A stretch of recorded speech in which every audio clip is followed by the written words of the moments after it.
Hello বন্ধুরা, আজকে বানাবো সজনে ফুল ভাজা। আলু দিয়ে সজনে ফুলের ভাজা করব আজকে। দেখো, গাছ থেকে তুলে নিয়েছি সজনে ফুলগুলো, টাটকা একদম। তুলে নিয়ে এগুলো বেছে কুটে নেব। নিয়ে কড়াইয়ের মধ্যে জল গরম বসাবো। এবার জল গরম বসিয়ে এই বাছা সজনে ফুলগুলো দিয়ে দিলাম। দিয়ে 5 মিনিট একটু নুন দিয়ে ভাপিয়ে নেব। ভাপিয়ে নিয়েছি, ভাপানো হয়ে গেছে। এবার আমি জল ঝরিয়ে নেব।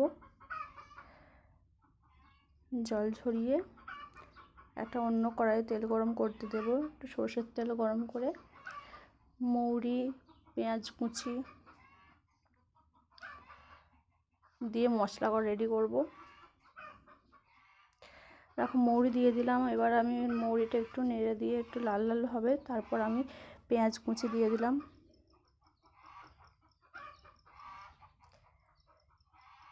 পেঁয়াজ কুচিটা একটু ব্রাউন করে ভেজে নেব।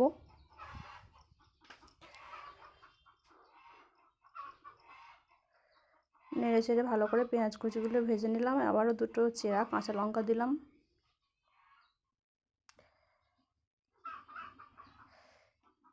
দিয়ে ভাজা হওয়ার পর এবার আমি একটু পেঁয়াজ কালি কুচিয়ে রেখে দিয়েছিলাম, সেগুলো দিয়ে দিলাম।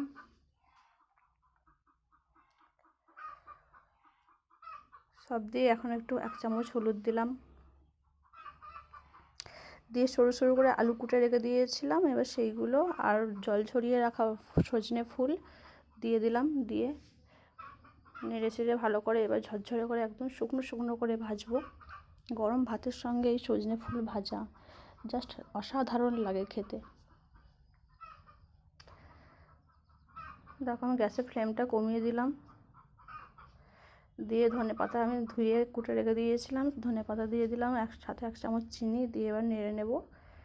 নেড়ে দেখো, এক পর্যায়ে ভাজা মনে হয় হয়েই এসেছে। আর একটুখানি ভেজে নিয়ে এবার নামিয়ে নেব।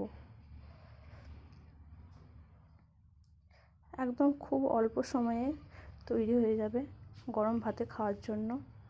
হয়ে গেছে, দেখো আমি এবার নামিয়ে নিচ্ছি।